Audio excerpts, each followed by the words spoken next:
Last lecture में हमने D10 के ऊपर थियरी भी देखी थी और उसमें हमने प्रैक्टिकल भी देखा था, जिसमें हमने आपके हस्बैंड की यानी कि राजेश भाई की कुंडली को स्टडी किया था। आज हम क्या करेंगे, आप दोनों की कुंडली को स्टडी करेंगे, सेम स्टेप D10 में कैसे फाइंड आउट करते हैं वो, और आपके हस्बैंड की, ताकि आपको तीनों कुंडली के ऊपर प्रैक्टिस हो जाए और आपने खुद ने उसकी प्रैक्टिस की है घर पे एज अ होमवर्क, तो आपको पता भी चलेगा कहीं पर मिस्टेक हो रही है, कुछ करेक्शन है, कुछ पॉइंट में डाउट है, तो वो आप क्लियर कर सकते हो। स्टेप बाय स्टेप समझते जाओ और हम उसके बाद में सेकेंड सेशन में D9 के ऊपर डिस्कस करेंगे।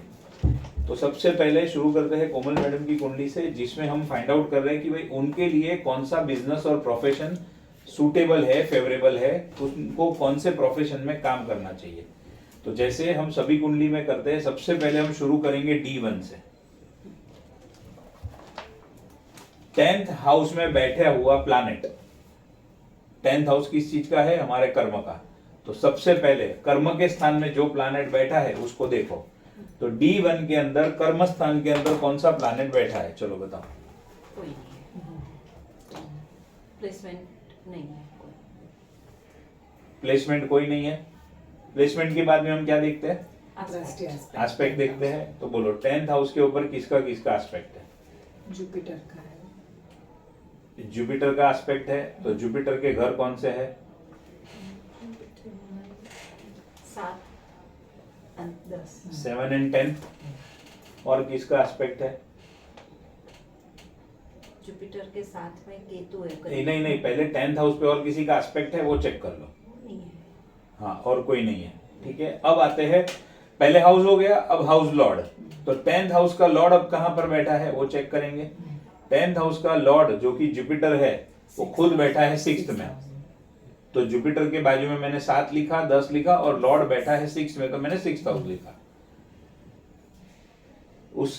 उसके बाद में हम क्या करेंगे, 10th लॉर्ड वहां पर बैठ के कौन से घरों को देख रहा है, 2nd हाउस को देख रहा है, 12th हाउस को देख रहा है,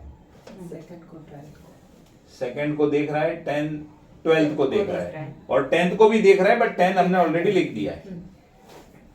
अब इसके साथ में जुपिटर के ऊपर किसका एस्पेक्ट आ रहा है और जुपिटर के साथ में कंजंक्शन में कौन है। तो जुपिटर के साथ में जुपिटर के ऊपर एस्पेक्ट तो किसी का आ नहीं रहा है, कंजंक्शन में केतु है। अब केतु खुद एस्ट्रोलॉजी का कारक है, खुद मतलब केतु के कारक तत्व से जुड़ा हुआ काम कर सकता है ये व्यक्ति, क्योंकि उसके साथ में कंजंक्शन में है। और केतु का जो राशि का लॉर्ड है वो है मार्स, और मार्स बैठा है 2nd हाउस में। केतु का मुझे नहीं पता। मैंने भी यहाँ पे वही लिखा है। आएगा आपके केतु सब के लिए पॉइंट क्या आ है? जाएंगे, सब राहु केतु सब आ जाएगा। अब यहाँ पर क्या हुआ, जुपिटर प्लस केतु, क्योंकि केतु कंजंक्शन में है। तो जुपिटर के घर तो हमको पता है, केतु कंजंक्शन में है, केतु का खुद का कोई घर नहीं होता है, तो उसका जो लॉर्ड है राशि का उसको लेंगे। उसके राशि का लॉर्ड की प्लेसमेंट है मार्स, राशि का लॉर्ड है मार्स जो बैठा है 2nd में, और मार्स की एक और राशि है 11 जो कि 6th हाउस में है, और एक और घर है 11th हाउस, बराबर है। तो मार्स के हिसाब से ये चीज आई। और देखो मार्स की दृष्टि कहां पर जा रही है, 8th हाउस के ऊपर जा रही है, 8th के ऊपर, 5th के ऊपर एंड 9th के ऊपर। मार्स की भी दृष्टि लेनी है। हाँ, केतु का राशि का लॉर्ड है मार्स। तो अब भूल जाओ केतु, सीधा मार्स को पकड़ो। अगर मार्स होता तो क्या करते, सिंपल। आया समझ में, बोलो इधर तक कुछ डाउट है तो पहले पूछ लो। राहु केतु का पॉइंट फर्स्ट टाइम आया है, इसके लिए अगर आपको कुछ डाउट है तो सपोज केतु, अभी देखो यहाँ पे मैं एस्पेक्ट से भी गिन रहा है, तो अगर जुपिटर के, सपोज जुपिटर हाउस लॉर्ड है, उसके एस्पेक्ट में केतु आया, तो फिर वो जो बैठा है उसका जो लॉर्ड है उसके हिसाब से नहीं, नहीं, मुझे सवाल ही समझ में नहीं आया। अभी क्या देखो, बोल रहे हो? हाँ मैं बोल रही हूँ, देखो अभी यहाँ पे अपना 10th हाउस में जुपिटर है, 10th हाउस का लॉर्ड जुपिटर है, 6th में बैठा है, बराबर है। अभी देखो, अभी तो 7 में बैठा है केतु, केतु साथ अगर में उसके जगह पे वो 5th हाउस या 7th हाउस जहाँ पे जुपिटर की एस्पेक्ट आएगी वहां पे केतु बैठा होगा, तो कुछ नहीं, तो फिर केतु तो कुछ नहीं, क्योंकि राहु केतु का एस्पेक्ट हम नहीं गिनते।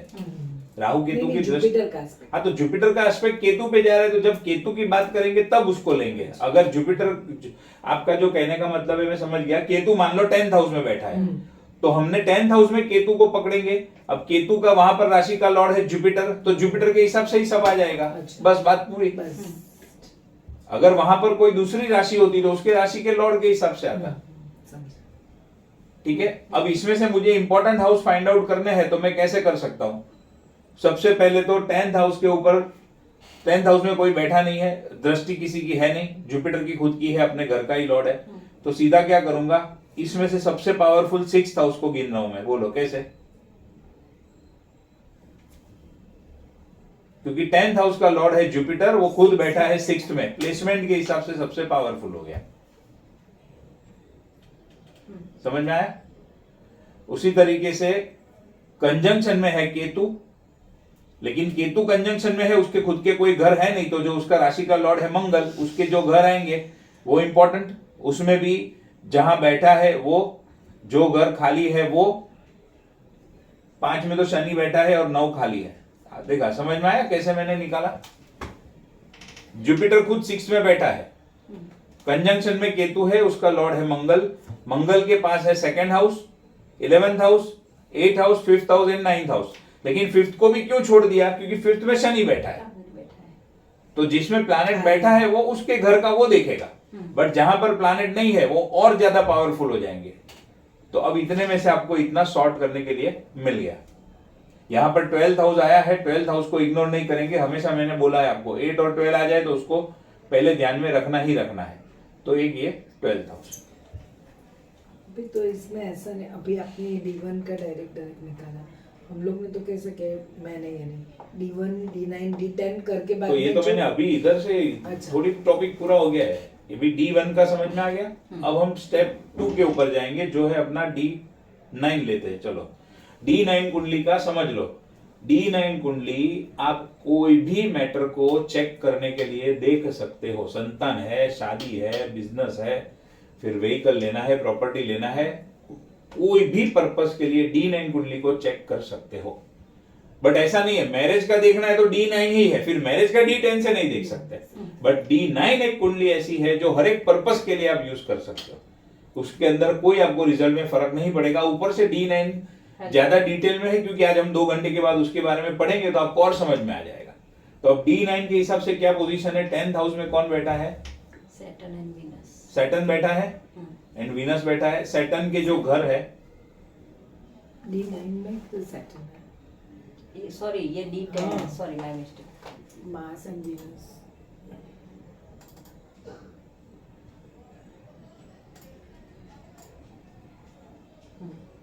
Mars and Venus.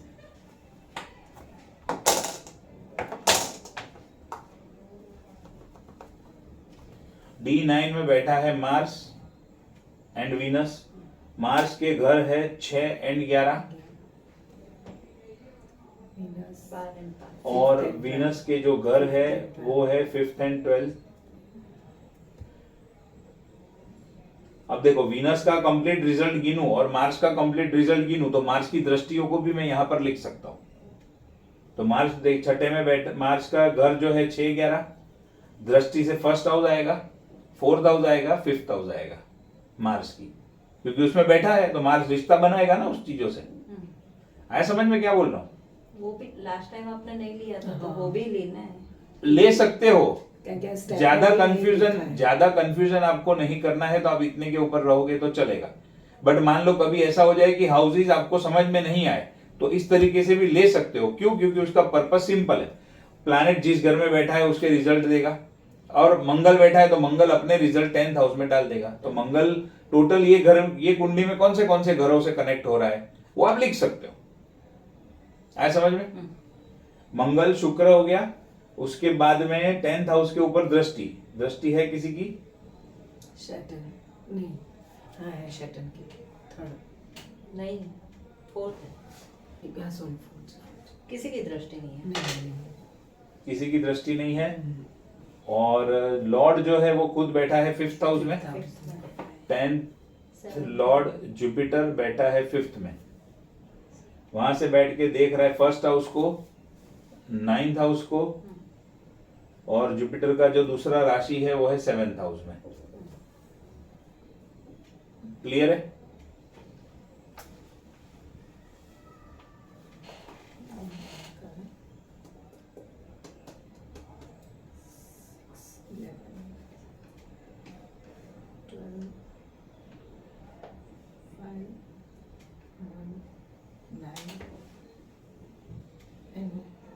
7 अपने के लिए जुपिटर का। जुपिटर का दूसरा राशि 7th हाउस में है ना। तो लास्ट वो जो अपन वीडियो दिखाए ना उसमें भी नहीं, और आपका जो स्टेप है उसमें भी नहीं है जुपिटर का हाउस लेना। नहीं है, वो तो है, पक्का है, हाँ है। वो पक्का है। वो मंगल वाला पॉइंट मुझे मालूम है, वो कभी कभी नहीं लिया है, बट तो मैंने जो पाचू भी वीडियो जो 7th लग ने पाचू में चेक नहीं को करेगा। जुपिटर लॉर्ड है तो उसकी दोनों जो प्लैनेट की दो राशि है वो जो घर में आई है वो लेंगे। चलो नहीं लिख, वो है ही, लेकिन फिर भी अभी वो बहस में नहीं पड़ते, ये ध्यान में रखो, वो दोनों घर लेंगे उसके। अब इसकी पावर क्यों कम हो जाएगी? देखो 7th हाउस में 3 प्लैनेट बैठे हैं, तो इधर लिखा तो सही, लेकिन मुझे पता है उसकी पावर कम हो जाएगी उस तरीके से। इसमें मंगल, हाँ जुपिटर 10th है, देखो मंगल उसमें बैठ के मंगल अपने रिजल्ट में 4th हाउस दे रहा है, वीनस भी अपने रिजल्ट में 4th हाउस दे रहा है, तो 4th हाउस खाली है, 4th हाउस की पावर बढ़ जाएगी। बट अभी जो आपको समझाया है अब इसमें रहो, फिर हम देखेंगे आगे क्या करना है। तो D9 का समझ में आ गया, कौन से घर आए अभी मंगल के हिसाब से 6-11 आया। चलो 6-11, वीनस के 5 और 12 में तो समझो दोनों प्लैनेट बैठे हैं, जुपिटर खुद बैठा है 5th में, 7th में प्लैनेट है, 9th में प्लैनेट है, 1st हाउस खाली है, जुपिटर की दृष्टि है, 1st हाउस खाली है, और जुपिटर की दृष्टि 11th हाउस के ऊपर भी है और 11th हाउस भी खाली है, तो 11th यहां पर आ गया, बट दोनों तरीके से 11th हाउस आ रहा है। ठीक है, इतना समझ में आ गया। ये सबको इग्नोर नहीं करना है, ये तो मैं आपको बता रहा हूं कि इसमें से चूज कैसे कर सकते हैं मेन घर।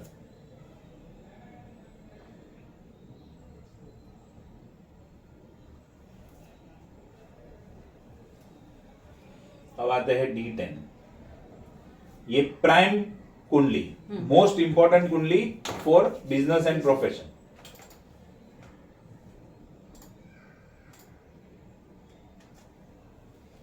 D10 के 10th हाउस में कौन बैठा है? Saturn and Venus. Saturn Venus, Saturn के घर कौन से है बोलो? 11 और 12। वीनस के 3 और 8। 3 और 8। सैटर्न का 11-12, वीनस का 3 और 8। ठीक है, और कोई किसी का दृष्टि है 10th हाउस पे? एस्पेक्ट नहीं है। किसी का नहीं है।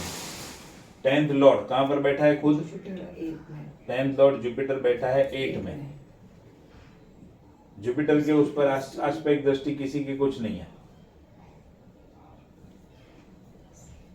कंजंक्शन में कोई नहीं है, एस्पेक्ट दृष्टि नहीं है, लेकिन जुपिटर खुद 8 में बैठ के 12th को देख रहा है, 4th को देख रहा है। बराबर है?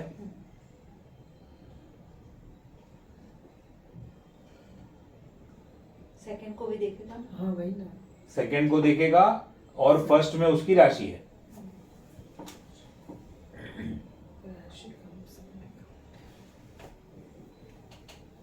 बोलो। एक समझ में नहीं आ रहा है कि 10th हाउस है तो उसको क्यों नहीं लेते हम लोग? कौन सा 10th हाउस है तो नहीं लेते? फॉर एग्जांपल हाँ लिख सकते हैं ना, 10th हाउस लिख दो ना, कोई बात नहीं, लिख दो। तो मैंने भी सब में लिखा, सब में काटा। बता मैं तो लग ही रहा 10th हाउस का लॉर्ड जुपिटर है, वो 8वें में बैठा है। अब सिंपल है, जुपिटर के रिजल्ट को मुझे देखना है भाई। जुपिटर तो जो नॉर्मल हम करते हैं वही करो ना। जुपिटर के पहले 2 घर को ले लो, कौन से उसमें है?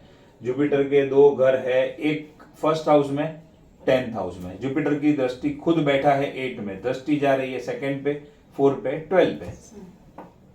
जुपिटर इतने घरों को कनेक्ट कर रहा है कुंडली में। जब भी जुपिटर का रिजल्ट निकालना इस तरीके से निकालो। आगे एक स्टेप में आपको और बताने वाला हूं, जो अभी आया है तो बता देता हूं। पहले क्या करो, कोई भी कुंडली आपके सामने आए तो वो प्लैनेट कौन से घरों से कनेक्ट कर रहा है, ऐसे पूरा लिस्ट बना दो, जो केपी में करते हैं। उसमें स्क्रिप्ट बनाते हैं, लेकिन यहां पर स्क्रिप्ट नहीं है, बट एक एक इंडिविजुअल प्लैनेट का रिजल्ट बना के लिख दो, 9 के 9 प्लैनेट का। अच्छा, तो आपको बाद में मिस्टेक होने का सवाल ही नहीं है। फिर आपको सिंपल देखना है। मान लो अभी समझो इसमें ही देखते हैं। चलो सैटर्न किसको? सैटर्न बैठा है 8 हाउस में। सैटर्न है 11 और 12 का लॉर्ड, देख रहा है 12 को, देख रहा है 4थे को, देख रहा है 7वें को। बराबर है?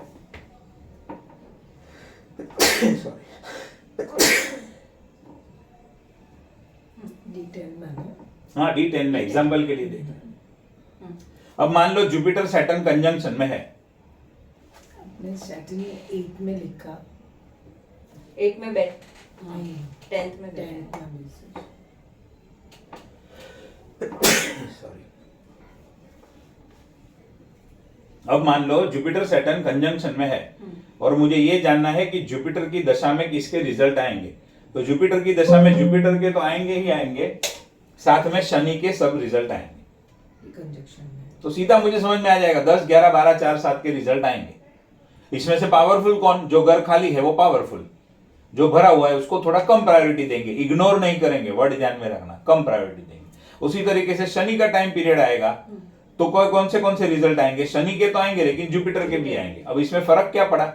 शनि की दशा में 8th हाउस एक्टिव होगा और जुपिटर की दशा में भी 8th हाउस एक्टिव होगा। तो दोनों के साथ दोनों में होगा। दोनों में होगा। जो ऐसे आप नॉर्मल देखो तो नहीं पकड़ पाओगे कंजंक्शन को, इस तरीके से आप पकड़ पाओगे। सैटर्न 7th हाउस को एक्टिवेट कर रहा है तो जुपिटर के टाइम पे भी 7th हाउस का रिजल्ट आएगा। अभी देखो जुपिटर 2nd हाउस को एक्टिवेट कर रहा है, शनि के पास 2nd हाउस नहीं है लेकिन शनि के टाइम पीरियड पे 2nd हाउस का रिजल्ट आएगा क्योंकि कंजंक्शन में है और जुपिटर कनेक्शन में है। और ऊपर से खाली घर है। खाली घर को तो पहले ध्यान में रखो। अब आपकी कुंडली के हिसाब से कौन सा घर मेन इंपॉर्टेंट निकला? सबसे पहला तो मैं 10th हाउस में कौन बैठा है? शनि बैठा है। शनि बैठा है। 11th और 12th का लॉर्ड है। हाँ 11th हाउस खाली है लेकिन 12th बहुत इंपॉर्टेंट होता है तो मैंने 12th लिख दिया, भले उसमें प्लैनेट बैठा है। 10th हाउस का लॉर्ड खुद बैठा है 8 में, वापस वो देख रहा है 12th को, तो देखो 12th हाउस का रिपीटेशन आ गया 2 बार। 12th हाउस का रिपीटेशन 2 बार आ गया। 8th हाउस हो गया। जुपिटर की दृष्टि है 4th हाउस पे, 4th हाउस खाली है। 4th हाउस, 2nd हाउस खाली है, 2nd हाउस। 1st हाउस में प्लैनेट बैठा है, उसको छोड़ देता हूं मैं। 10th हाउस में उसकी राशि है लेकिन वो 10th लॉर्ड भी है तो 10th हाउस को मैं छोड़ देता हूं। चाहिए तो लिख सकता हूं, कोई कंफ्यूजन नहीं है उसमें, प्रॉब्लम नहीं है लिखने में। और वीनस के हिसाब से 3rd हाउस में प्लैनेट बैठे हैं, थोड़ा सा उसका पावर कम हो जाएगा लेकिन वीनस जो 8 लॉर्ड है वो खुद बैठा है 10th हाउस में, यानी 8th हाउस का स्ट्रॉन्ग कनेक्शन आ गया 10th हाउस से। यानी ये व्यक्ति अपने कर्म के अंदर जब तक 8th हाउस को नहीं जोड़ेगा कोई भी कर्म के अंदर सक्सेस नहीं होगा। मैं 8th हाउस पे D10 में क्यों है वो આપણું વિનસ થ્રુ है। वीनस ना थ्रू ने સૌથી પહેલા तो 10th નો लॉर्ड, 10th हाउस का लॉर्ड जुपिटर बैठा है 8th हाउस में, वो सबसे पहला प्रायोरिटी आ गया।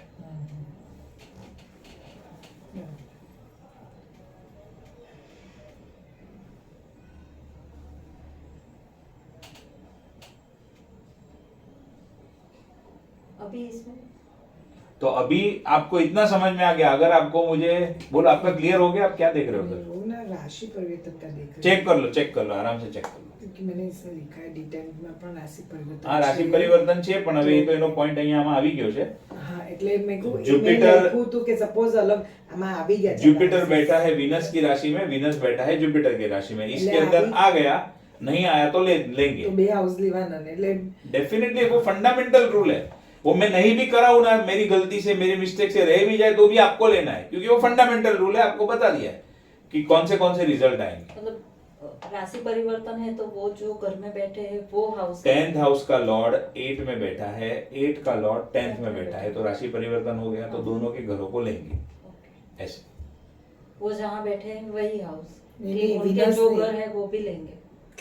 જેની જો રાશિ પરિવર્તન થયું હોય ને એના બે ઘર મેં વિનસ अभी નું ये કર્યું कुंडली છે। के अंदर एक मिनट, अभी ये कुंडली के अंदर फॉर एग्जांपल समझ लो जुपिटर बैठा है मर्क्यूरी की राशि में, इसमें नहीं है समझ लो, ऐसा बोल रहा हूँ। जुपिटर बैठा है मर्क्यूरी की राशि में, मर्क्यूरी की बैठा है जुपिटर की राशि में, बराबर है। तो मर्क्यूरी अरे अपना जुपिटर अगर मर्क्यूरी की राशि में बैठा है यानी मान लो 3 नंबर राशि के अंदर बैठा है, ठीक है, तो मैं क्या करूंगा, जुपिटर 10th लॉर्ड है, मर्क्यूरी साथ में कंजंक्शन में है, उसी तरीके से गिनूंगा। यानी जुपिटर के साथ में रिजल्ट के टाइम पे मर्क्यूरी 3rd में बैठा है, 4th का लॉर्ड है, 9th को देख रहा है। कोई भी कुंडली के अंदर कहां पर भी बैठे हो, 10th लॉर्ड का खास ध्यान में रखना, 10th लॉर्ड का जिस ग्रह के साथ राशि परिवर्तन हो उसका ही काम है। दूसरे 2 प्लैनेट आपस में चेंज हो रहे हैं उसका कुछ काम नहीं है। अभी हम देख क्या रहे, प्रोफेशन। तो 10th लॉर्ड अगर किसी के साथ में राशि परिवर्तन में है तो उसको लेना। और जिस प्लैनेट के साथ राशि परिवर्तन में है उसके घर को मैं कंसीडर करूंगा। ये एग्जाम्पल मैंने क्या समझाया, जुपिटर और मर्क्यूरी का राशि परिवर्तन है, समझो, मान लो तो जुपिटर 10th लॉर्ड है, मर्क्यूरी राशि परिवर्तन में है, इसके लिए मर्क्यूरी के घरों को भी मैं लूंगा। यानी आपको अगर काम करना है और ये अगर आपका राशि परिवर्तन अगर कुंडली में है तो आप 3rd house, 4th house and 9th house में भी काम कर सकते हो। और ये वीनस का एस्पेक्ट भी लेने का है ना इसमें, जैसे आपने लिया है तो यहाँ पे भी 4th हाउस आएगा ना। तो अभी आप 11th हाउस आपका, अब ये क्या दिखाता है, ये व्यक्ति अपने कर्म से 11th हाउस विश फुलफिलमेंट, इच्छा पूर्ति कर सकता है। 12th हाउस आ गया, यानी ये व्यक्ति को अपना कर्म अपने घर से दूर जाकर करना है। क्लियर बता दिया है 12th हाउस ने। अगर जन्मस्थल के ऊपर करोगे तो नुकसान होगा, या फिर बार बार चेंज करना पड़ेगा, करियर में एक्सपेक्टेड स्टेबिलिटी नहीं मिलेगी। उसके बाद में 8th हाउस, स्ट्रॉन्ग कंजंक्शन, यानी आपके लिए क्या हो गया, घर से दूर जाओ और ऐसे फील्ड में काम करो जो 8th हाउस से कनेक्टेड हो। आ रही है बात समझ में? फिर 4th house, 2nd house, 10th house. 10th house क्या दिखाता है कि आप अगर अपना कर्म अच्छे से करोगे तो 10th हाउस है तो आपको नेम फेम रिकॉग्निशन मिलेगा। 10th हाउस का लॉर्ड 10th हाउस को ही दिखा रहा है, उसका मतलब क्या, नेम फेम रिकॉग्निशन मिलेगा। 3rd हाउस है, कमीशन का काम कर सकते हो। अब इतनी इंडस्ट्री, आप अगर मेरे पास आओगे तो मैं आपको इतनी इंडस्ट्री बता दूंगा।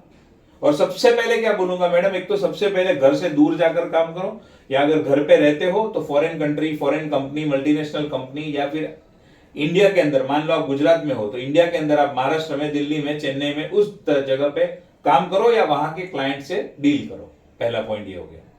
और जब तक 8th हाउस से आप नहीं जुड़ोगे, मतलब मैं 8th हाउस का आपको बता दूंगा, इतने के अंदर आपको काम करना ही करना है। ये काम आपके करियर का पार्ट होना ही चाहिए।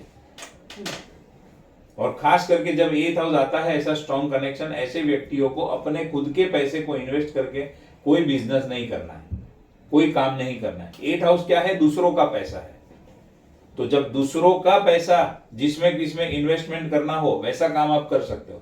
दूसरों का पैसा कौन इन्वेस्ट करवाता है, इंश्योरेंस एजेंट, फाइनेंशियल कंसल्टेंट, दूसरों का पैसा इन्वेस्ट करवाते, खुद का तो पैसा होता नहीं है। तो वैसा काम आप कर सकते हो, कमीशन से जुड़ा हुआ काम कर सकते हो, 3rd हाउस के जो भी है।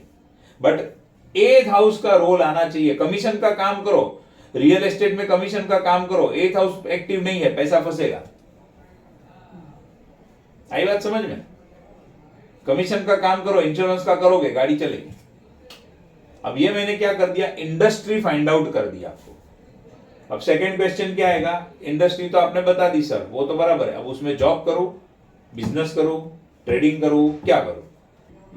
पर सर आपने ये नंबर्स निकाले, ये तो खाली D10 से है, तो इसको इंक्लूड नहीं करना है ये दोनों? इसको इंक्लूड करने के अंदर आपको सिर्फ रिपीटेशन देखना है और D10 फाइनल आपको आंसर देगा। और वो जो 3 टाइम 2 टाइम का मैंने आपको बताया ना, लास्ट टाइम भी मैंने आपको बोला था, वो आपको टाइमिंग ऑफ इवेंट के लिए काम में आएगा। अभी हम टाइम नहीं निकाल रहे कि कौन सी दशा में क्या होगा, हम क्या निकाल रहे, आपको कौन सा काम करना चाहिए।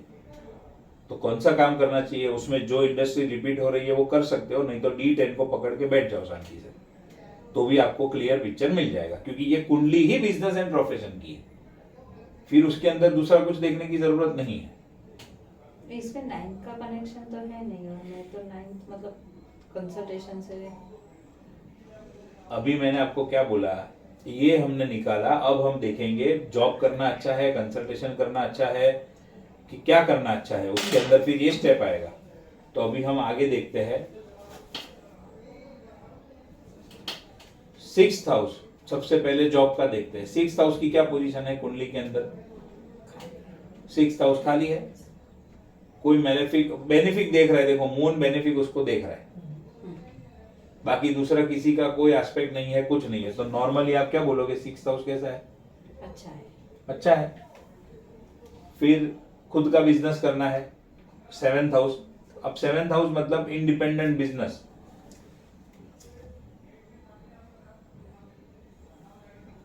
फिर वो चाहे कंसल्टेशन का भी हो सकता है इंडिपेंडेंट, या बाइंग सेलिंग का होता है, कुछ भी हो सकता है, ठीक है। अब 7th हाउस में कौन बैठा है? राहु, मैलेफिक बैठा है। 7th हाउस के ऊपर दृष्टि है शनि की, 10। तो दूसरा मेलेफिक आ गया। बेनिफिक कोई है?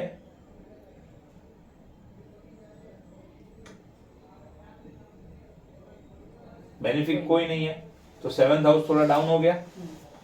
7th हाउस के रिलेटेड एक प्लस पॉइंट है कि 7th हाउस का जो लॉर्ड है वो अपने घर से 9वें घर में बैठा है, अपने से 9th में, वो एक खाली प्लस पॉइंट है। लेकिन पहला तो ये माइनस पॉइंट आ गया, तो मैं अभी इसको होल्ड पे रखता हूं। अब मैं और क्या कर सकता हूं? कमीशन के रिलेटेड काम कर सकता हूं, कंसल्टेशन का काम कर सकता हूं। कोई भी इंडस्ट्री में हम ये सारे काम कर सकते हैं ना। तो कमीशन का काम बोलो, कमीशन का काम की क्या पोजीशन है? कमीशन के काम की सूर्य मेलेफिक बैठा है, एक बेनिफिक है, एक मेलेफिक है। मर्क्यूरी बेनिफिक बैठा है, मार्स मेलेफिक की दृष्टि है। मार्स मेलेफिक की दृष्टि, यानी 2 मेलेफिक इन्फ्लुएंस आया, एक बेनिफिक आया।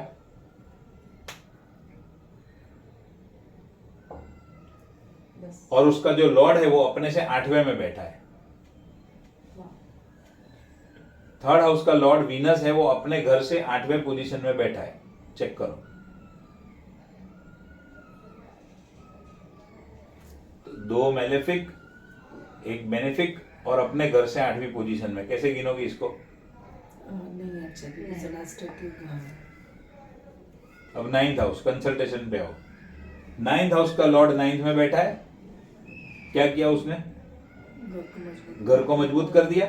सबसे पहला तो ये पोजीशन तो किसी में है नहीं, घर को मजबूत किया उसने। ऊपर से मर्क्यूरी बेनिफिक की दृष्टि, सूर्य मेलेफिक की दृष्टि, लेकिन लॉर्ड घर में बैठा है, तो जॉब और कंसल्टेशन ये दोनों ही पावरफुल है। आ रही है बात समझ में? बोलो, अभी फिर भी कुछ डाउट है तो पूछो। तो यहाँ नंबर आना जरूरी नहीं है, 9 नंबर ऐसे भी देख सकते। इस तरीके से भी हम चेक कर सकते हैं। 9 नंबर आएगा तो डायरेक्ट कनेक्शन। 9 नंबर आया तो अच्छा, दूसरा आपका जो सवाल है, अगर यहाँ पर 9 नंबर आया तो मैं क्या कंसीडर कर सकता हूँ?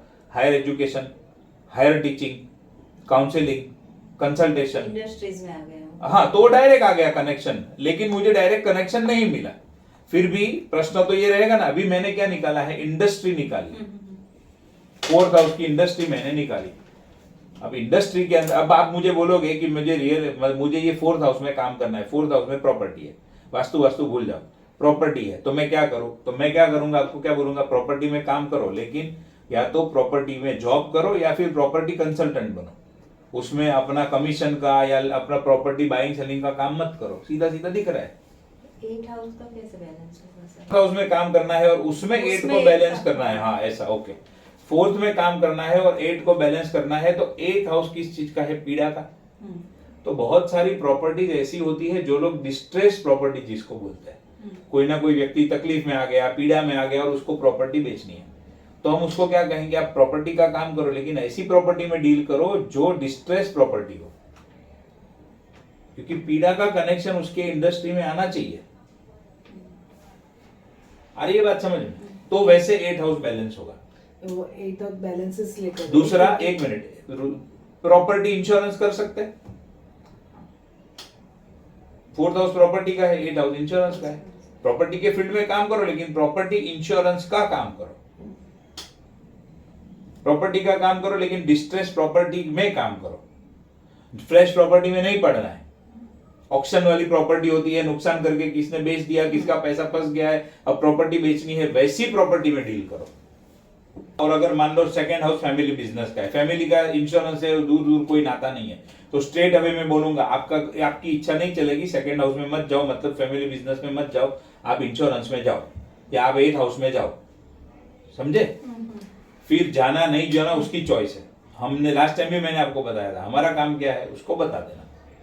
और आपने एक बार बैंकिंग का भी कुछ समझाया, मुझे याद नहीं है, इसके लिए पूछ रही हूँ कि 2nd हाउस बैंकिंग का भी है, तो बैंकिंग में कैसे 8 कवर, मतलब जैसे इसमें 8 को आपने बैलेंस किया ना, ये केस में तो मैं ऐसा सजेस्ट करूंगा, 2nd हाउस बैंकिंग का है, 6th हाउस जॉब का है। बैंकिंग में जॉब करो, लेकिन बैंकिंग में इंश्योरेंस डिपार्टमेंट होता है, उसमें जॉब करो। डिपार्टमेंट कौन सा होना चाहिए? तो जॉब करो, आपके लिए बेटर है। बैंक में ही करना है, बैंक में ही करना है, मान लो कोई आ जाए बैंक में ही करना है, बैंक में ही करना है, तो बैंक में जॉब करो, ठीक है, कोई बात नहीं। लेकिन इंश्योरेंस पकड़ो, या वहां पर भी डिस्ट्रेस प्रॉपर्टी का पकड़ो, क्योंकि आपको तो 8 हाउस से मतलब है, तो लेकिन उसमें भी चूज करने का होगा, तो मैं इंश्योरेंस के ऊपर खास फोकस करूंगा, क्योंकि प्रॉपर्टी वापस मतलब वो अलग चीज हो गई, 4th हाउस का कनेक्शन आ गया, और उसको कंफर्टेबल है तो भले करें। ये ध्यान में रखना, ये इंडस्ट्री है, और उसमें उसको क्या करना है वो ये है। इसको पहले ढूंढोगे और इंडस्ट्री का ठिकाना नहीं है तो कुछ मतलब नहीं है। आप बोलोगे जॉब कर, जा भाई जॉब कर, अरे किधर जॉब करो, लेकिन वो तो बताओ कहां जॉब करो। हमेशा पहला स्टेप इंडस्ट्री फाइंड आउट करने का ही आएगा, वही होना चाहिए। उसके बाद में उसके अंदर ये चीजों करो। अभी ज्यादा से ज्यादा क्या कर सकते हैं, जॉब कर सकते हैं, खुद का बिजनेस करो, कंसल्टेशन करो, 3rd हाउस है तो ये अपना कमीशन का करो, और एक एक्टिविटी होती है मैन्युफैक्चरिंग की एक्टिविटी। बट मैन्युफैक्चरिंग के अंदर पैसा बहुत इन्वेस्ट करना पड़ता है। इधर तो 8 हाउस आ गया स्ट्रेट अवे, तो खुद का पैसा इन्वेस्ट करने का तो कोई सवाल ही नहीं है। फिर भी अगर करना है तो 8 हाउस की पोजीशन देखनी पड़ेगी, 8th हाउस एकदम स्ट्रांग है कि नहीं, और फिर दशाओं का रोल। अब जो बोलो ना, फिर दशाओं का रोल कि भाई 8 हाउस का काम करना है, इधर भी कनेक्शन आ रहा है, दशा में भी एक्टिव है, तो इतने टाइम के हिसाब से मैन्युफैक्चरिंग एक्टिविटी कर। लेकिन लॉजिक ये समझना है, business and profession short time की चीज नहीं है। मैन्युफैक्चरिंग करने में 2 करोड़ 3 करोड़ 5 करोड़ का मान लो पूरा प्लांट लगाना पड़ता है, सारी चीजें हो रही है। इधर आप देख रहे हो कि 3 साल के बाद में दशा बदली हो रही है, तो सजेस्ट ही मत करो अभी, उसको सेटअप करने में ही उतना टाइम तो चला जाएगा। जैसा करेगा उसमें वापस चेंज हो जाएगी उसकी दशा, तो कुछ मतलब नहीं है। बहुत सोच समझ के और हमेशा आगे का सोच के प्लानिंग करना है, आगे का सोच के उसको एडवाइस करना है। इसीलिए वो हम अकेले ही इस दुनिया में ऐसे हैं जो ईश्वर की कृपा से फ्यूचर को देख सकते हैं टू सर्टेन एक्सटेंट। बाकी कोई प्रोफेशन के पास वो ताकत नहीं है कि वो फ्यूचर को देख सके। तो हमारा काम ही वही, हमारे पास आया ही इसीलिए है वो। क्लियर हो गया? अब मैं क्या करूंगा, आप अभी मेरे पास आए हो तो मैं देखूंगा आपकी कौन सी अभी की दशा चल रही है।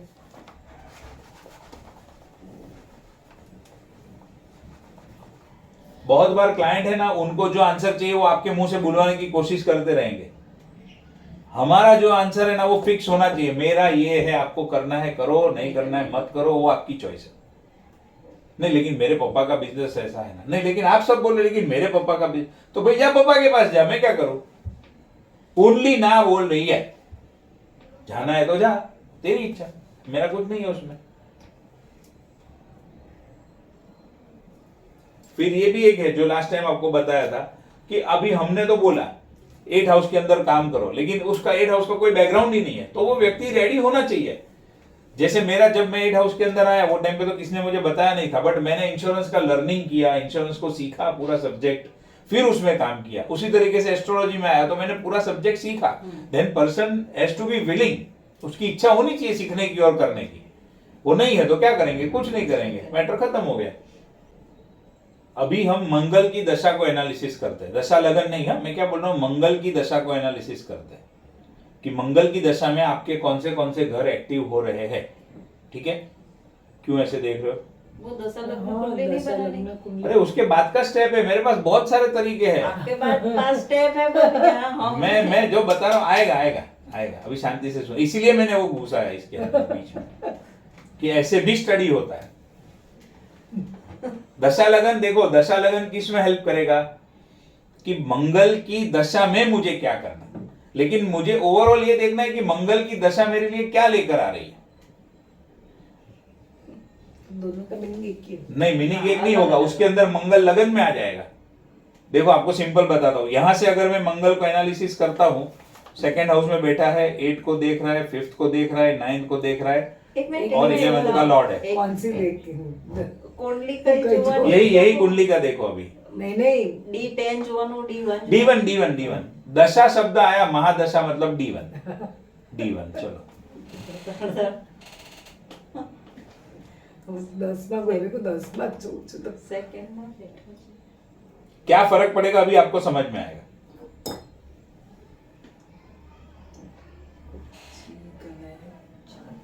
क्या 6 नंबर लगाना, 6 महीने દ્રષ્ટિ લખી છે ને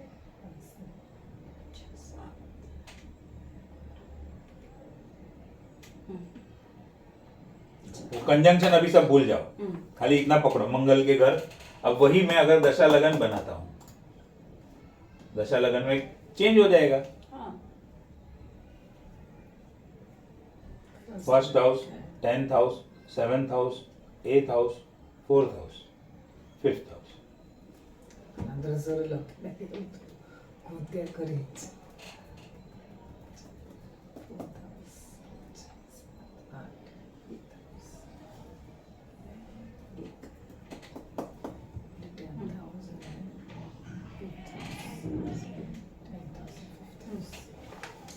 तो पहले तो ये समझो, रिजल्ट में फर्क पड़ा तो दोनों एक ही बात नहीं है। कभी कभी एक ही बात हो जाएगी प्लान की पोजीशन के हिसाब से, बट इसमें एक ही बात नहीं है। दूसरा, हमने क्या देखा था, D1 के हिसाब से 10th हाउस का एनालिसिस किया था। अब देखो मंगल की दशा में आपके कौन से घर एक्टिव हो रहे हैं, 2, 8, 5, 9, 11, 6। यानी मंगल की दशा आपको क्या बता रही है कि आपको जॉब करने में, कंसल्टेशन करने में आपको आसानी रहेगी, क्योंकि उसका सपोर्ट मिलेगा। लेकिन साथ में 8th हाउस का कनेक्शन होना चाहिए। दूसरे कोई भी फील्ड में गए तो खेल खत्म। क्यों? क्योंकि मंगल, अगर मैं इसको वापस घुमा दूं, मंगल 2nd हाउस में बैठ के 8th हाउस को देख रहा है, 8th हाउस खाली है।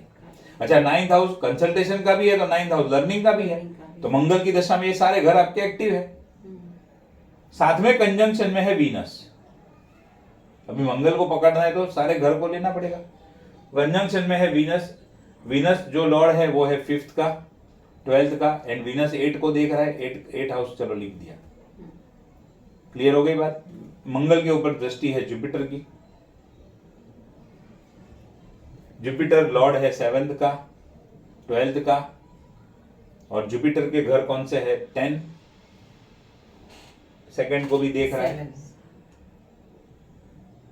जुपिटर 7th का लॉर्ड है, 10th का लॉर्ड है, 12th को देख रहा है, 2nd को भी देख रहा है। बस हो गया। मंगल के ऊपर दृष्टि है शनि की, हो नहीं गया, शनि की दृष्टि है।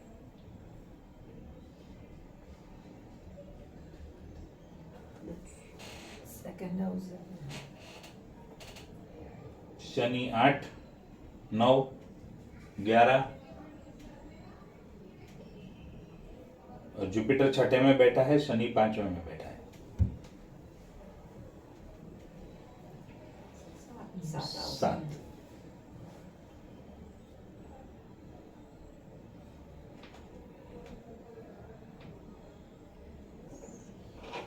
अब क्या करना है, ये सारे इतने नंबर्स आ गए ना, इसमें से कॉम्बिनेशन को पकड़ो।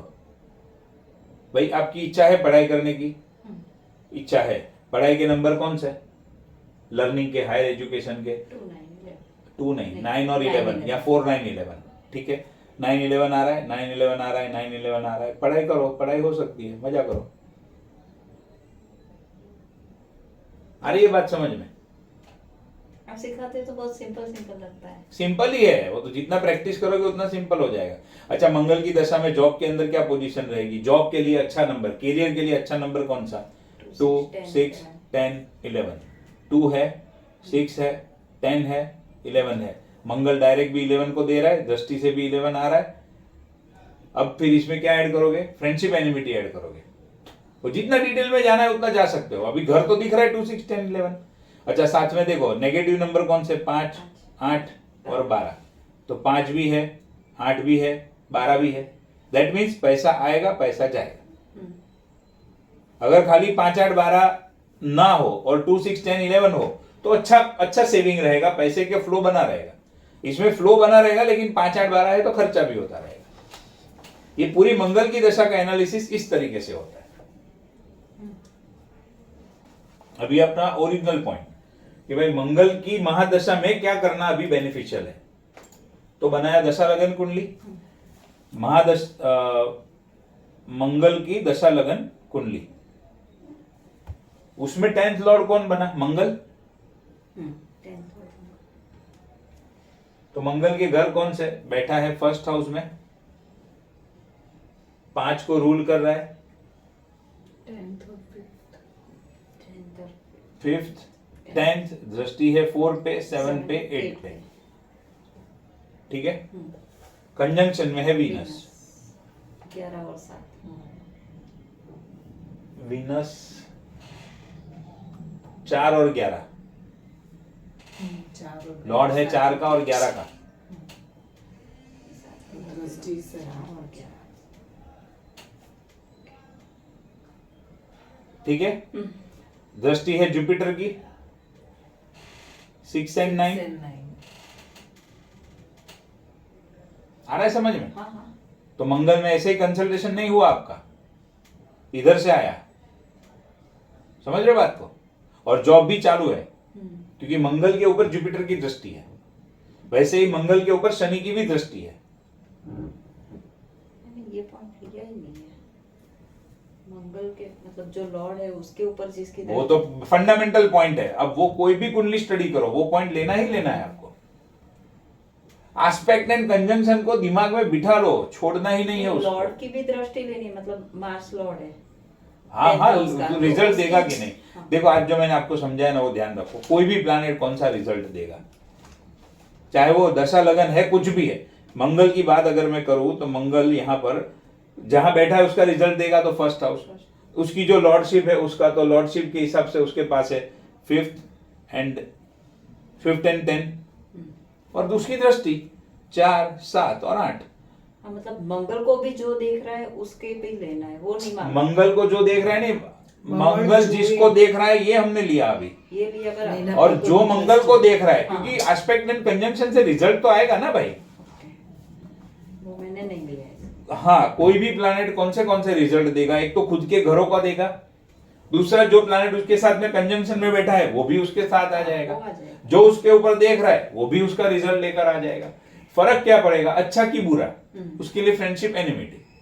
मंगल शनि आपस में शत्रु, लेकिन वही अपना फंडामेंटल। शनि की लाइन में मंगल को देखो, मंगल की लाइन में शनि को देखो, गुरु मंगल, शुक्र मंगल। तो यहाँ पे गुरु, ये सपोज मंगल और अपना शुक्र है, तो हम मंगल की देख रहे हैं, तो मंगल की लाइन में देख रहे हैं। जे दशा मतलब जो दशा का है वो लाइन में देखना है कि शुक्र, जुपिटर या सैटर्न उसका फ्रेंड है या नहीं। और वो वीडियो रिपीट कर लेना अभी मेरे, हाँ मेरे ऊपर मत जाना, वो रिपीट कर लेना वीडियो फ्रेंडशिप एनिमिटी का वापस। तो मैं कुछ बोलूंगा फिर बोलेंगे नहीं नहीं उस दिन आपने ऐसा बोला। वो वीडियो रिपीट कर लो। वो जो मेरे दिमाग में वो टाइम पे जो कॉन्सेप्ट होता है ना, मैं पूरा उसके अंदर डिटेल में होता हूँ। तो ये दशा लगन से समझ में आया अभी क्या करना चाहिए। तो ये दशा आपको क्या बोल रही है, कैरियर के रिलेटेड। अब इसको एनालिसिस करो, हो गया ना एस्पेक्ट कंजंक्शन सब। शनि का आ गया, शनि 4th में बैठा है, शनि का आ गया, जुपिटर का आ गया, वीनस कंजंक्शन में है, मंगल का देख लिया, ठीक है। तो कैरियर के अंदर ये दशा में, कैरियर के रिलेटेड ये दशा क्या बोल रही है, वास्तु का काम कर सकते हो, एस्ट्रोलॉजी का काम कर सकते हो, जॉब करनी चाहिए, कंसल्टेशन करना चाहिए, बराबर है। अब वही नंबर आपको यहाँ पे मिल रहा है, 8 नंबर की इंडस्ट्री है, 8 नंबर में आप काम कर रहे हो, अच्छी बात है। 4 नंबर की इंडस्ट्री है आपके लिए फेवरेबल, आप उसमें काम कर रहे हो, अच्छी बात है। जॉब आपके लिए फेवरेबल है, वो नंबर एक्टिव है, कर रहे हो। कंसल्टेशन फेवरेबल है, कर रहे हो। हायर स्टडी का तो चलो बात अलग है, आया समझ में। अब रिजल्ट किसके ऊपर डिपेंड होगा, अब ये तो हमने देखा दशा लगन कुंडली, अंतरदशा, प्रत्यंतर दशा, बहुत सारी चीजों के ऊपर डिपेंड होता है। बट ये इस तरीके से टोटल हमने एनालिसिस कर लिया। अब आने वाली दशा का देखो, मंगल के बाद आ रहा है राहु, सीधा राहु का दशा लगन ही मैं बना रहा हूं। राहु का दशा लगन,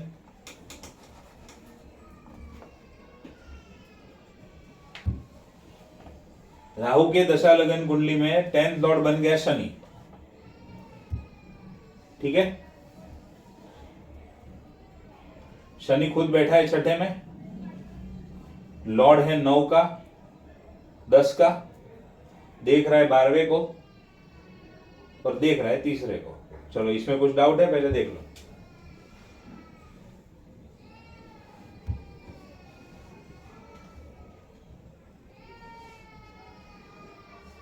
राहु की महादशा में दशा लगन कुंडली के हिसाब से 10th लॉर्ड बना शनि, जो खुद बैठा है छठे में, लॉर्ड है 9th एंड 10th का, देख रहा है 12वें को, 3rd हाउस के ऊपर उसकी दृष्टि है, 10वीं दृष्टि, एंड 8th हाउस के ऊपर उसकी दृष्टि है।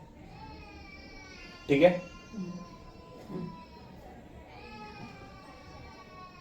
अब शनि को कौन देख, शनि के ऊपर किसकी दृष्टि है? मंगल की। मर्क्यूरी। मंगल का है 7-12। नहीं ये 10th हाउस को जो देख रहा है वो नहीं देखा, सन और मर्क्यूरी। मैं अभी क्या निकाल रहा हूं, दशा में क्या काम करूं।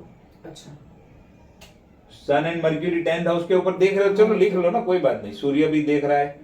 मैं अभी 10th हाउस का एनालिसिस नहीं कर रहा हूं, इसके लिए मैंने नहीं लिखा। अच्छा। मैं क्या एनालिसिस कर रहा हूं, उसमें 10th लॉर्ड बना है शनि, बट ठीक है, आपका पॉइंट वैलिड है। चलो सूर्य देख रहा है, तो सूर्य की दृष्टि है 10th हाउस पे, सूर्य 4th हाउस का लॉर्ड है। मर्क्यूरी की दृष्टि है, मर्क्यूरी 3rd हाउस का एंड 5th हाउस का लॉर्ड है। और शनि के ऊपर मंगल की दृष्टि है, जो 7 एंड 12 का रूल है, 7th एंड 12th को रूल कर रहा है। शनि के ऊपर मंगल की दृष्टि। बैठा है 3rd में, देख रहा है 9th को और देख रहा है 10th को।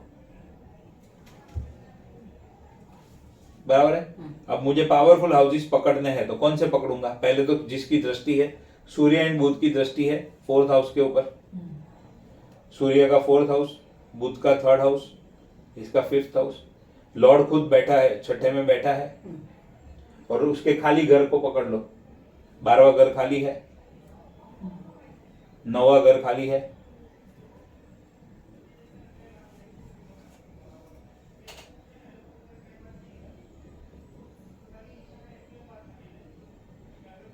बस हो गया। 10th हाउस खाली है, और 8th हाउस तो आ ही रहा है शनि की दृष्टि के हिसाब से, भले मून बैठा है बट 8th हाउस का तो कनेक्शन आ ही रहा है। तो जो हाउस आपको यहां पर मिला, राहु की महादशा में भी मिल रहा है, यहां पर मिला तो यहां पर भी मिल रहा है, 12th हाउस मिला तो यहां पर भी 12th हाउस मिल रहा है। और यहां पर क्या हो रहा है, 10 के साथ में कहीं पर 12 नहीं है। मंगल की दशा लगन कुंडली में, शनि की दशा लगन कुंडली में 10 के साथ 12 है। तो फुल फ्लेज कन्वर्शन, या फिर घर से दूर हो तो उस तरीके से, या फॉरेन कंट्री से कनेक्शन, फॉरेन के क्लाइंट, एनआरआई क्लाइंट, या 12th का कनेक्शन ढूंढ रही हूँ मैं। इसमें 12th तो कहीं पर भी नहीं है मंगल की दशा में।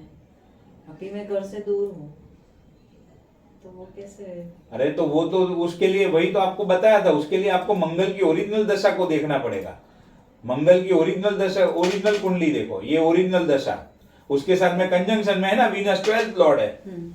ऐसे ही थोड़ी बताया था वो बर्थ चार्ट में। हाँ, बर्थ चार्ट में नॉर्मल महादशा को स्टडी करने के लिए देखो, फिर से समझ लो, महादशा को स्टडी करने के लिए नॉर्मल D1 ही देखोगे महादशा के रिजल्ट को निकालने के लिए। दशा लगन का यूज कब करोगे कि वो पर्टिकुलर दशा में अंतर दशाओं का क्या रिजल्ट मिलेगा, या फिर वो पर्टिकुलर दशा में मुझे क्या करना चाहिए, उसके लिए ही उतना यूज है। बाकी महादशा का एनालिसिस टोटली D1 से होगा। देखो इसमें एक और पॉइंट समझो। D10 के हिसाब से 2nd हाउस आ रहा है, 2nd हाउस फूड बिजनेस का है, बराबर है। अब आप मुझे बोलोगे कि मैं फूड बिजनेस करूं क्या, आप मेरे पास आए, आपने पूछा, तो मैं क्या करूंगा, देखूंगा करंट दशा में 2nd हाउस का कहीं पर सपोर्ट मिल रहा है फूड बिजनेस का, नेक्स्ट दशा में मिल रहा है तो मैं आपको हाँ बोलूंगा, बाकी मैं ना बोलूंगा आपको। तो देखो कहां पर भी मंगल में मिल रहा है 2nd हाउस का सपोर्ट नहीं, तो मंगल की महादशा सपोर्ट नहीं कर रही है, सॉरी मंगल का दशा लगन कुंडली ना बोल रहा है। समझ में? देखो महादशा लॉर्ड बैठा है 2nd हाउस में, हाँ, second वो 2nd हाउस में बैठा है, महादशा लॉर्ड D1 चार्ट में, तो वो दिखा रहा है इनकम को। लेकिन कौन से बिजनेस के थ्रू या कौन सा काम करना चाहिए उसके लिए मैं दशा लगन बनाऊं, उसमें 2nd हाउस का सपोर्ट नहीं है। डिफरेंस कहां पर होगा, समझ में आ रहा है बात आपको? महादशा और दशा लगन का नहीं समझ पा रहा है कि क्या देखने का लास्ट में। ये व्यक्ति मेरे पास आई, उन्होंने मुझे बोला कि सर ये 2nd हाउस आ रहा है, सेकेंड हाउस फूड बिजनेस का है, मैं फूड बिजनेस करूं, ठीक है। अब मैं फूड बिजनेस करूं वो आपको अगर देखना है तो करंट महादशा में देखोगे, करंट महादशा लॉर्ड देखो D1 चार्ट में सिंपल मंगल सेकेंड हाउस में बैठा है, तो आप उसको सेकेंड हाउस के लिए हाँ बोलोगे, लेकिन यहां पर आप फंसोगे, क्योंकि सेकेंड हाउस महादशा के हिसाब से नॉर्मल सेकेंड हाउस क्या दिखा रहा है कि इनकम को दिखा रहा है, फैमिली को दिखा रहा है। बट ये पर्टिकुलर दशा में काम करना या नहीं करना, उसके लिए क्या करोगे, मंगल की दशा लगन कुंडली बनाओगे। मंगल की दशा लगन कुंडली में कहीं पर भी सेकेंड हाउस का सपोर्ट मिल रहा है उसको, नहीं मिल रहा है, तो स्ट्रेट अवे ये निकल गया कि भाई ये मत करो। भले इधर आ रहा है स्टैटिक प्रोमिस में कनेक्शन आ रहा है, लेकिन डायनामिक प्रोमिस सपोर्ट नहीं कर रहा है, तो इस फील्ड में मत जाओ। 6th हाउस है जॉब है, 6th हाउस है सर्विस इंडस्ट्री का भी है, तो उसके रिलेटेड आप काम कर सकते हो, क्योंकि देखो मंगल की दशा लगन में भी 6th हाउस एक्टिव है। सेम चीज आगे, अभी व्यक्ति ने ये सवाल पूछा है आपको फूड बिजनेस का, तो करंट महादशा नेक्स्ट महादशा उतनी तो देखोगे कम से कम 15-20 साल का, तो राहु का देखो, राहु में भी है कहीं पर भी सेकेंड हाउस। दशा लगन कुंडली में राहु की दशा में कहीं पर भी सेकेंड हाउस एक्टिव नहीं है, दैट मीन्स आप सेकेंड हाउस की इंडस्ट्री में काम ना करो, आपके लिए बेटर है। बट दैट डजंट मीन कि राहु में पैसा नहीं आएगा। क्यों? क्योंकि उसके लिए आप क्या देखोगे, राहु की दशा देखोगे, मेन राहु की दशा। तो राहु तो 12th में बैठा है और राहु का लॉर्ड है वो सेकेंड हाउस में बैठा है, पैसे को दिखा रहा है, रेगुलर इनकम को तो दिखा ही रहा है। आ रही है बात समझ में? दशा लगन और इसमें ये फर्क पड़ेगा। दशा लगन से आपको पर्टिकुलर समझ में आएगा कि D10 जो इंडस्ट्री को दिखा रहा है, क्या वो दशा लगन भी वही इंडस्ट्री को सपोर्ट कर रही है, तो उसमें काम करो, नहीं तो मत करो। करंट महादशा नेक्स्ट महादशा वो डिपेंड करता है आपके पास व्यक्ति कौन सी एज में आया है। अगर 25-30 में आया है तो 2-3 महादशा देखनी पड़ेगी, 50 में आया है तो एक महादशा में, बेचारा 50 में आया, शनि शुरू हुआ है तो 19 साल 69 का तो वैसे भी हो जाएगा। वो तो फिर डिपेंड करता है कि कौन सी सिचुएशन में आपके पास वो व्यक्ति आया है। ये फर्स्ट जो ओवरऑल बर्थ चार्ट वाली महादशा है वो ऑप्शनल है, एक और जरिया है अपना ढूंढने का। ऑप्शनल नहीं, वो महादशा में क्या होगा, पैसा आएगा नहीं आएगा क्या होगा। लेकिन दशा लगन में जब हम D10 के दशा लगन में जब हम 10th हाउस की एनालिसिस करते हैं तो पता चलता है कि ये पर्टिकुलर दशा में कौन सी इंडस्ट्री मेरे लिए फेवरेबल है। इसका मतलब तो ये हुआ ना कि जो मेरी राहु की, फॉर एग्जांपल राहु की दशा है उसमें इतने सारे नंबर एक्टिव हो रहे हैं, और राहु की दशा लगन है ये। हाँ, दशा लगन 10th हाउस दशा लगन है, दशा लगन है आपकी। राहु की एनालिसिस नहीं की है हमने, राहु की एनालिसिस का अलग निकलेगा। कुंडली से हम ये निकाल रहे हैं कि आपके लिए कौन सा बिजनेस और प्रोफेशन सुटेबल है, फेवरेबल है। तो सबसे पहले स्टैटिक प्रॉमिस,